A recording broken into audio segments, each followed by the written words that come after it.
Good evening, my fellow Americans. A letter to my fellow Americans. No substitute. We have to defeat Putin for home of the brave, Ukraine, and the free world. Ladies and gentlemen, there is no Bogdalans blowing in the wind. No, where have all the flowers gone of the Vietnam era echoing in today's America? This war has become long, grinding, and dangerously forgotten. In 2022, as Russia invaded Ukraine, I cornered the face. The West dares not win, and Putin cannot afford to lose. Sadly, very sadly, this remains the defining truth of the war in 2023. The tragedy is not only that Vladimir Putin chose aggression, but that Western leader chose management over victory instead of seeking decisively any conflict. They have focused on calibrating aids, limiting Ukraine's long-range firepower and missiles, and avoiding responsibility. The unspoken strategy has been to contain the war, not to win it. This mindset is opposite of what history great wartime leaders understood. General Douglas MacArthur once declared, "In war, there's no substitute for victory." Winston Churchill too rallied Britain, not by promising cautious management, but by demanding nothing less than survival through victory. They knew that compromise with aggression, I repeat that, compromise with aggressors only postpone conflicts and multiplies casualties.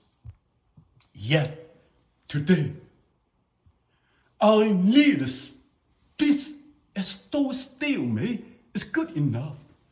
They whisper that defeating Russia outright may cause instability, while ignoring the reality that ends half measures have already prolonged suffering and weakening the global order. And at the heart of this hesitation lies a dangerous fear, the fear of nuclear blackmail.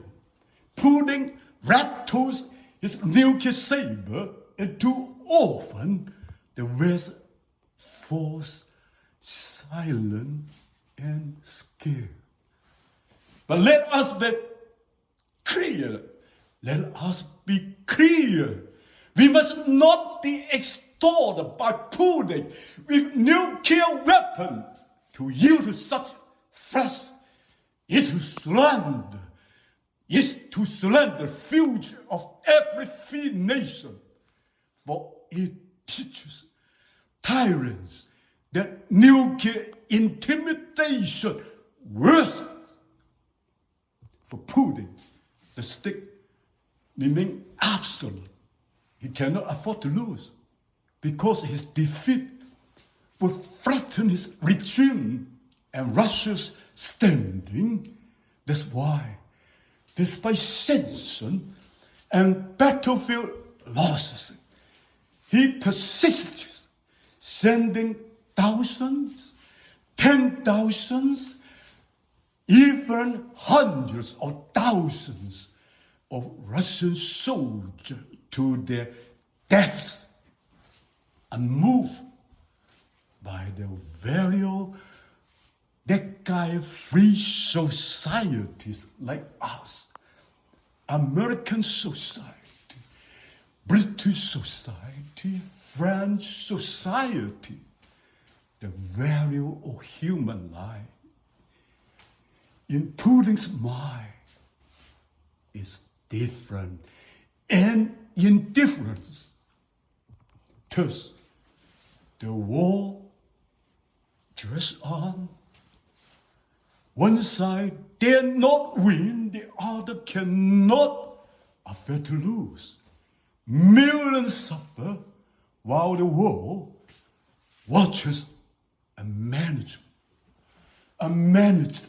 tragedy unfold again and again. Peace will not come from management without vision. It requires courage. It requires courage to recognize that in war, as Mark Cover said, there's truly no substitute for victory. Thank you very much. God bless the world and America. Jimmy Huntington. September 21st, 2025. Goodbye, my fellow Americans.